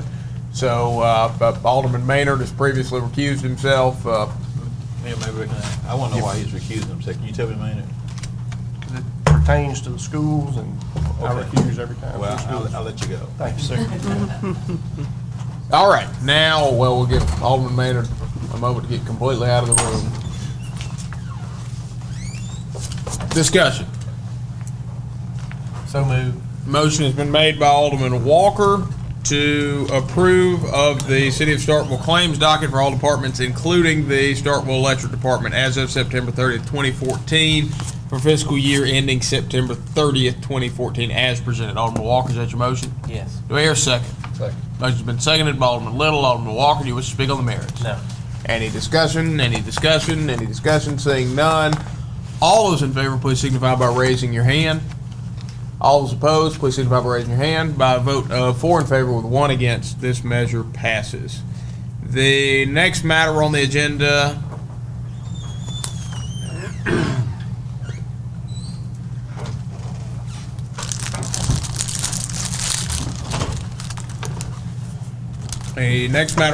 is a request for approval of the quote from Tyler Technologies for new municipal court servers and accompanying software for $30,649. Move approval. Motion has been made by Alderman Vaughn to approve of the quote from Tyler Technology for the new municipal court servers and accompanying software for $30,649 as presented. Alderman Vaughn, is that your motion? Yes, sir. Do I hear a second? Second. Motion has been seconded by Alderman Little. Alderman Vaughn, you wish to speak on the matter? Any discussion? Any discussion? Any discussion? Seeing none, all those in favor, please signify by saying aye. Aye. All those opposed, please signify by saying nay. Measure clearly passes. The next matter on the agenda is a request for approval. Motion has been made by Alderman Vaughn to approve of a quote from Tyler Technologies for new police department servers and accompanying software for $46,770 as presented. Alderman Vaughn, is that your motion? Yes, sir. Do I hear a second? Second. Motion has been seconded by Alderman Little. Alderman Vaughn, do you wish to speak on the merits? No, sir. Any discussion? Any discussion? Any discussion? Seeing none, all those in favor, please signify by saying aye. Aye. All those opposed, please signify by saying nay. Measure clearly passes. The next matter on the agenda is a request for authorization to advertise to fill a vacant position of equipment operator in the street department. Discussion. Motion has been made by Alderman Little to authorize the advertisement to fill a vacant position of equipment operator in the street department as presented. Alderman Little, is that your motion? It is. Do I hear a second? Second. Motion been seconded by Alderman Nguyen. Alderman Little, you wish to speak on the merits? No, sir. Any discussion? Any discussion? Any discussion? Seeing none, all those in favor, please signify by saying aye. Aye. All those opposed, please signify by saying nay. Measure clearly passes. Next matter on the agenda is a request for authorization to hire 2 temporary full-time employees as fill-ins and as deputy court clerks in municipal court. Move approval. Motion's been made by Alderman Vaughn to authorize the hire of 2 temporary full-time fill-ins as deputy court clerks in the municipal court department during the medical leave period of existing employees as presented. Alderman Vaughn, is that your motion? Yes, sir. Do I hear a second? Second. Motion's been seconded by Alderman Little. Alderman Vaughn, you wish to speak on the merits? Any discussion? Any discussion? Any discussion? Seeing none, all those in favor, please signify by saying aye. Aye. All those opposed, please signify by saying nay. Measure clearly passes. Next matter on the agenda is a request for authorization to hire Christopher C. Griffin to fill a vacant position of firefighter in the fire department. Motion has been made by Alderman Vaughn to authorize the hire of Christopher C. Griffin to fill a vacant position of firefighter in the fire department at an annual salary of $27,578.52, $9.22 an hour, based on 2,990 annual hours, grade 5, with rate between step 1A and 1B as presented. Alderman Vaughn, is that your motion? Yes, sir. Do I hear a second? Second. Motion's been seconded by Alderman Little. Alderman Vaughn, you wish to speak on the merits? No, sir. Any discussion? Any discussion? Any discussion? Seeing none, all those in favor, please signify by saying aye. Aye. All those opposed, please signify by saying nay. Measure clearly passes. Next matter on the agenda is a request for authorization to advertise to fill the approval. vacant. Motion has been made by Alderman Little to authorize to advertise to fill the vacant position in the police department in the rank of lieutenant and sergeant as presented. Alderman Little, is that your motion? Do I hear a second? Motion been seconded by Alderman Vaughn. Alderman Little, you wish to speak on the merits? No, sir. Any discussion? Any discussion? Any discussion? Seeing none, all those in favor, please signify by saying aye. Aye. All those opposed, please signify by saying nay.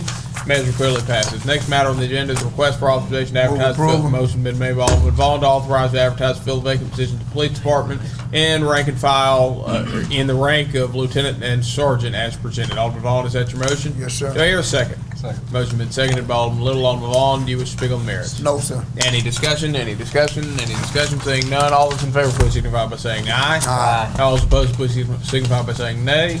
Measure clearly passes. Next matter on the agenda, request for approval of the promotion of William Brooks for apprentice lineman in the electric department to. Move approval. Motion's been made by Alderman Vaughn to approve of the promotion of William Brooks from apprentice lineman in the electric department to lineman in the electric department at an annual salary of grade 14, step A, at an annual rate of pay of $52,202.99. That is $25.10 an hour as presented. Alderman Vaughn, is that your motion? Yes, sir. Do I hear a second? Second. Motion's been seconded by Alderman Maynard. Alderman Vaughn, you wish to speak on the merits? Thank you, Mr. Kemp, because it's been a long time coming. I think we're about to lose this young man. Thank you, though. Any discussion? Any discussion? Any discussion? Seeing none, all those in favor, please signify by saying aye. Aye. All those opposed, please signify by saying nay. Measure clearly passes. Next matter on the agenda. I recognize. You may. Mr. Adams, the next item is authorization to fill the vacant position of superintendent in the new construction rehab division of public services.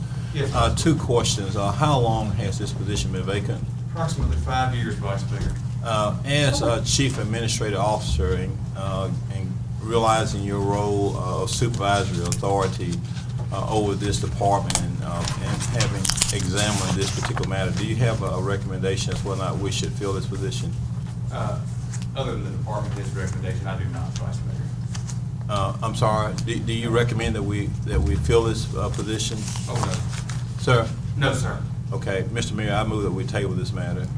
Motion has been made by Alderman Perkins to table the request for authorization to fill a vacant position of superintendent in the new construction rehab division of public services. Alderman Perkins, is that your motion? Yes, sir. Do I hear a second?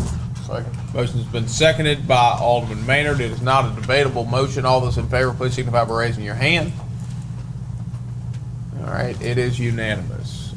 Thank you, Mr. Boyd. The next matter before you is a request for approval to allow Sergeant Sean Word. Motion has been made by Alderman Little to approve of allowing Sergeant Sean Word, Officer Andy Round, Officer Taylor Wells, Sergeant Shane Kelly to attend the 2014 Storm Conference in Meridian, Mississippi on November 4th through 6th, 2014, in an amount not to exceed $488 with advanced travel approved. This conference is 100% reimbursable, and that matter is as presented. Alderman Little, is that your motion? Do I hear a second? Second. Motion has been seconded by Alderman Nguyen. Alderman Little, do you wish to speak on the merits? And Alderman Perkins. Chief, we just wanted to say thank you for your leadership in getting your officers to these conferences. That's very beneficial to your department, to your city, and this is very commendable. And from what I've observed, your officers are doing a very good job in the performance of their duties as they serve and protect, those that are within our municipality. Thank you, Vice Mayor. Yes, sir. Further discussion? Any further discussion? Any further discussion? Seeing none, all those in favor, please signify by saying aye. Aye. All those opposed, please signify by saying nay. Measure clearly passes. Next matter before you is request for approval motion has been made to approve of allowing Chief Frank Nichols to attend the 2014 Chiefs of Police Winter Educational Conference in Oxford, Mississippi, and an amount not to exceed $813 with advanced travel approved as presented. Alderman Vaughn, is that your motion? Do I hear a second? Second. Motion has been seconded by Alderman Nguyen. Alderman Vaughn, do you wish to speak on the merits? No, sir. And Alderman Perkins. Yeah, Chief, I'm about to ask about the dates, but I see the dates December 9 through 12 on the printout. Very good job, thank you. Yes, sir. Can I say something? You may. I'd like to explain that also because this is for the winter conference, which by state law, we must attend at least one a year. Okay, in January, I have to mandatory that I attend the conference that's offering a new Chiefs class because I hadn't taken it yet. So you'll see another one coming for January. Then there's a summer conference that's in June. So we must attend at least once a year. Plus I have to attend this one because I'm a new chief. And working as a police department, everybody in the department has to have at least 24 hours credit. I have to have at least 20 a year. I have to get them from this conference. Once everybody in the department has gone through their hours, which we never have a problem with that, then one conference, 100% is reimbursed to the city. So even if I attend both of them, one of them is 100% paid for. Thank you. Any further discussion? Any further discussion? Any further discussion? Seeing none, all those in favor, please signify by saying aye. Aye. All those opposed, please signify by saying nay. Measure clearly passes. And Chief, after that conference center is built, you can bring them to Starkville. I will do that. Next matter on the agenda is a request for approval to Move allow. approval. Motion has been made by Alderman Vaughn to approve of allowing Officer Christopher Jackson, Jeremy Lomax, and Scotty Carruthers to attend a TASER class at Melota in Jackson, Mississippi, in an amount not to exceed $938 with advanced travel approved as presented. Alderman Vaughn, is that your motion? Yes, sir. Do I hear a second? Second. Motion been seconded by Alderman Little. Alderman Vaughn, you wish to speak on the matter? No, sir. Any discussion? Any discussion? Any discussion? Seeing none, all those in favor, please signify by saying aye. Aye. All those opposed, please signify by saying nay. Measure clearly passes. Next matter on the agenda is a request, thank you, Chief, for approval to purchase a rotor gearbox for the oxidation ditch at the wastewater plant from Motion Industries, the submitter of the lowest quote, in the amount of $14,787.42. So moved. Motion has been made by Alderman Walker to approve of the purchase of a rotor gearbox for the oxidation ditch at the wastewater plant from Motion Industries, the submitter of the lowest quote, in the amount of $14,787.42 as presented. Alderman Walker, is that your motion? Yes. Do I hear a second? Sir. Motion has been seconded by Alderman Little. Alderman Walker, do you wish to speak on the merits? No. Any discussion? Any discussion? Any discussion? Seeing none, all those in favor, please signify by saying aye. Aye. All those opposed, please signify by saying nay. Measure clearly passes. Next matter on the agenda is a. Mr. Devlin, can you talk a little bit about the next item, taking that contract from 10 years to 20 years? Certainly, Alderman Mayor. We've got as you might know, we've got an interlocal agreement with, between the city and the EPA to get grants in the late 70s to build the wastewater plant and various other facilities to close down some lagoons and other things. And as part of that plan, they defined an area in Oktibbeha County called the 201 Planning Area. And as a condition of accepting all that grant money, we have to make those facilities available to people within that area. Now, the developer here is developing residential development on the south end, on Bluefield Road, just outside the city limits on Bluefield Road. It's within that area. Now, this area is served by another water provider, the Talking Warrior Water Association. And we've found that unless we have a mechanism for disconnecting water, if a sewer bill goes in arrears, we can't collect the bills, because we can't block the sewer line because it'll cause an overflow. And our ordinance requires that we have a 20-year original term on any kind of agreement like that. So the original term with Talking Warrior was 10 years, and this one is asking to extend that term to 20 years. And that 20 is regulated by that EPA? Oh, well, no, we have to make the facilities available, but only if it's economically feasible to do it. And if we can't collect sewer bills, it's not economically feasible to do it. The present agreement expires in 4 years, and which means beyond that, we wouldn't have any mechanism to collect delinquent sewer bills. Mayor, maybe we can ask. You may. My question is whether or not we want to disband another board. The next board going to be in before this term, this agreement expires. Next board being in July of 2017. And, you know, I have not heard anything that is really compelling to extend this agreement another 10 years. Mr. Adams, have you reviewed this? You have any thoughts and recommendations on this? I have, I fear there's another element to this. It's a development element. There is a group that is offering, it's in the county to buy water or to buy service from us. They're installing the additional run of pipe.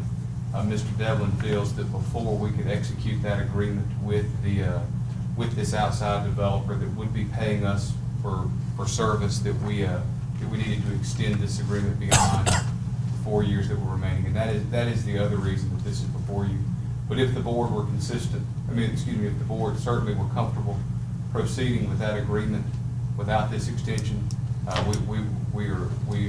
we would happily move at your instruction. Let me ask you, what detriment, if any, would you see as CEO for the city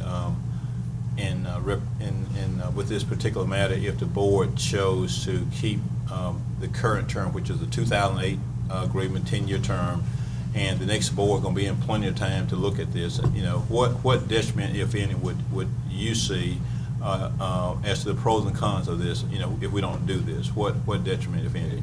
The only exposure I see, Vice Mayor, is exactly what Mr. Devlin outlined, that we may not, if we cannot renew this agreement at that point, then we won't have a mechanism to collect for service or to turn the water off. But that's but that is it. That's a low risk issue. Okay, and Mr. Devlin has said that this is economically feasible.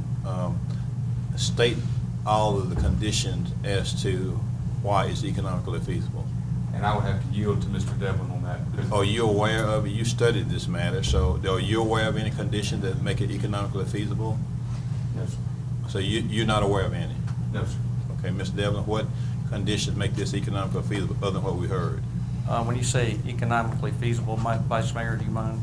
Well, in your Explain. agreement, you said extending the initial term of that agreement to 20 years, providing the sewer service is strategically beneficial. That's your word. So how is it strategically beneficial beyond what you said? Well, strategically, in 4 years, because we saw his plan, he's putting about 118 lots out there. Isn't that what that plan It'd be was? 118 new customers, Vice Okay. Mayor, when the development was built out. And plus our ordinance states that there has to be a 20-year agreement. Right, right. Now, I just want to ask a question. I I wasn't necessarily understand. against it. Oh, I good just want to make question. sure I understand. But Excellent question. you know, given the representation, I don't have any basis to dishonor the request. I just want to make sure that we know all of the reasons. We're fully informed. So I'm glad you asked the question. yes, sir. I have no opposition to this. I'll make a Melanie, Motion has been made by Alderman Yes, sir. Maynard to approve of the mayor executing an addendum for joint billing contract for sewer services with the Talking Warrior Water Association, modifying the term from 10 years to 20 years as presented. Alderman Maynard, is that your motion? Yes, sir. Do I hear a second? Second. Motion has been seconded by Alderman Vaughn. Alderman Maynard, do you wish to speak on the merits? No, sir. Any discussion? Any discussion? Any discussion? Seeing none, all those in favor, please signify by saying aye. Aye. All those opposed, please signify by saying nay. Measure clearly passes. Next matter on the agenda is I the, recognize. you may. Mr. Mayor, I've studied this matter already. The request approval to accept the lowest unit price quote of this particular square foot dollar amount from APAC. I'm not convinced that we need this service. As the gentleman from 7 has said before and others at the table, I know our city staff is busy, but we just need to give them time to get this work done. I saw something in the packet about, that there are complaints, but, as long as we're in this position, there are going to be complaints. They just got to wait their turn. I think that we just need to sit back and be a little patient with this and just let our city employees do that and do these projects. So with great respect to this matter, I move that the city staff perform these services for these projects and that this request be disallowed, Mayor. Motion has been made by Alderman Perkins in response to Mr. Devlin's request for approval to accept the lowest unit price quote of $7.58 per square foot for utility asphalt patching services from APAC, Mississippi, in an amount not to exceed $50,000. That the request be denied and such services to be performed by city labor. Alderman Perkins, is that your motion? Yes, sir. Do I hear a second? Second. Motion has been seconded by Alderman Maynard. Alderman Perkins, wish to speak on the merits? No, sir. Any discussion? Alderman Walker. Mr. Devlin, what time frame wise, what are we talking here? I mean, obviously, if this were approved, APAC would probably be on it relatively quickly. What time frame? I agree that sometimes we have to wait our turn. Yeah. What kind of time frame are we talking about here that to get these issues addressed? They're tied up at the Sportsplex right now. I can speak for the engineer. Okay. Alderman, that piece of equipment that we used for this patching was down. We've just had it completely refurbished. It is back at work now, and they are working diligently to catch up. They've got work completed at the Sportplex, and then they have a patching project that needs to be done on the north side of town, and then from there we would be moving on to this work. So, timeframe, I mean, are we talking 2 weeks, or are we talking 6 months? No, it would not be 6 months. I would think that we were talking somewhere in the next 3 to 5 weeks, but I would need to confer with the engineer. He's at a mandatory EPA conference today for our brownfield grant. Otherwise, he could speak to this better than me, but from conversation with him, I believe we're probably talking about something in the next 3 to 5 weeks. Okay, thank you. Further discussion? Any further discussion? Any further discussion? Seeing none, all those in favor, please signify by saying aye. Aye. All those opposed, please signify by saying nay. Measure clearly passes. Thank you, Mr. Devlin. And that exhausts the open session portion of our agenda. You do have matters for your potential discussion in executive session. A motion to go into closed session. Motion has been made by Alderman Maynard to go into closed session to determine whether there is a need for an executive session. Alderman Maynard, is that your motion? Yes, sir. Do I hear a second? Second. Motion's been seconded by Alderman Vaughn. Alderman Maynard, do you wish to speak on the matter? No. Any discussion? Any discussion? Any discussion? Seeing none. All those in favor, please signify by saying aye. Aye. All those opposed, please signify by saying nay. Measure clearly passes. I'll ask that everybody clear the room so that the board can begin closed session deliberations.